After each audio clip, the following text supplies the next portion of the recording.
შეხვედრა სპორტის მუშაკებთან აჭარის განათლების, კულტურისა და სპორტის მინისტრის მოადგილე ზურაბ უკლება დღეს ქობულეთის მუნიციპალიტეტში სპორტის სფეროს თანამშრომლებს შეხვდა. შეხვედრაზე სამომავლო გეგმებსა და არსებულ პრობლემებზე ისაუბრეს.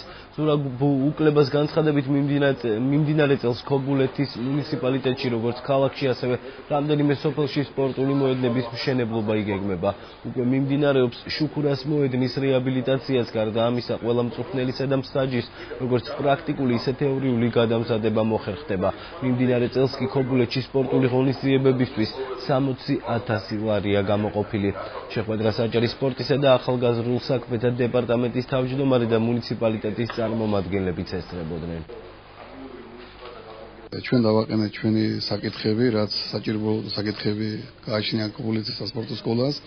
აღნიშნეთ ჩვენი წარმატებები 2011 წლის მანძილზე ჩატარებული მუშაობის შედეგად და ქონდა საკითხები, რომელიც დადებითად იქნა გადაწყვეტილი, ინფორმაციები მოვისმენეთ ახალი გეგმების შესახებ და ძალიან კმაყოფილი ვარ და იმედია, რომ მომავალშიც გაგრძელდება ამისანა შეხვედრები. დღევანდელი ჩვენი შეხვედრის ფორმატი ადგილობრივ გამგეობასთან და სპორტ სკოლის წარმომადგენლებთან ითვალისწინებდა მიმდინარე წელს ქობულეთში სპორტული ინფრასტრუქტურის რეაბილიტაციის პროგრამთან დაკავშირებით, ასევე ითვალისწინებდა განსაკუთრებულად სპორტ სკოლაში მართვის მენეჯმენტის უფრო ეფექტური სისტემის დანერგვასთან მიმართებაში, თუ როგორ უნდა მოხვდეს თავიდანვე ბავშვის მიღება სპორტ სკოლაში. შევხვდით იმ საზოგადოებას, რომელიც დღეს ამით თქვნის ქობულეთში, ყველა სპორტ სკოლის ხელმძღვანელებს და იმსწრებელებს მოვისმენთ და მოვისმენთ, ასე ვთქვათ, მათ ვითარებას, რომელიც რა ჭირდებათ, რა აკლიათ, რომ შემდგომ დაუშვათ მათი განვითარებისათვის რა ესაჭიროებათ.